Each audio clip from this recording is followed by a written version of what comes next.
Ate, in my life, kinabuhi sa babaeng wangkig, diring dapita, nangamoy ko mo'y para na ay isudan. So, mao to guys, for today's video, magisa ko og kapadyas guys. Kari kapadyas man lagi, so ato, paghirapan. Mao na gingon sa Tagalog pa, nga bago mo makuha ang gusto mo, dapat mo munang paghirapan. Charot, nakatagalog, hinuon tagdi oras. So, pagkahuman ana guys, ato na lang gimikos-mikos guys, kay para mo gawas ang duga. Sus nga, na ka nang kwaon man ang duga, no?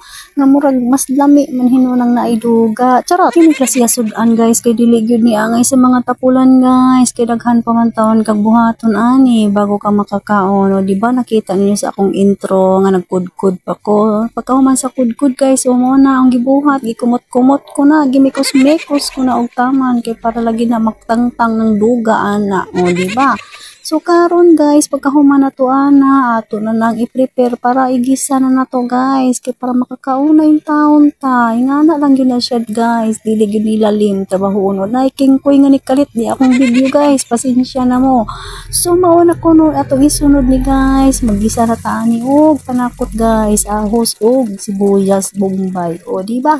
Tingana lang yun nakasayon guys, dili na daghang magkimik-kimik sa atong lutoon, pangpasudan lang kay pangpalami lang naman sa atong kanon, sa atong luto para ganahan ta mo kaon. Ingana lang yun na siya guys, pinobring pansit man kuno ni. Mo ni pansit sa mga pobre guys, kag sa mga dato dito bihon di ay to. Charot, kay nalunod naman nato ni atong kapadyas guys, o pansit sa pinobre, o di ba? Kana ato na nang imikos-mikos guys, dili nato na dugayon, kay aron taw na siya maluto na og tarong. O ato pa nang takluban guys, kay aron maluto gid na siya.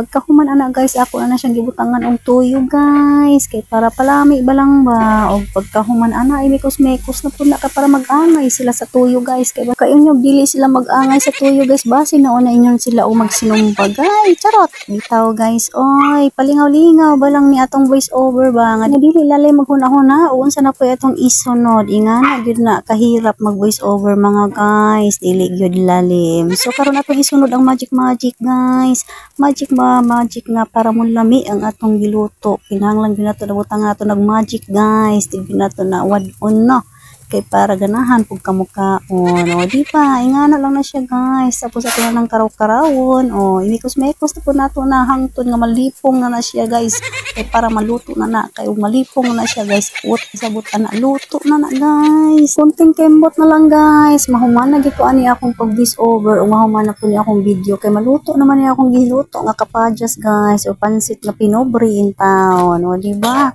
So karon ato na ginang karaw-karawon sa huling pagkakataon guys, so maura to.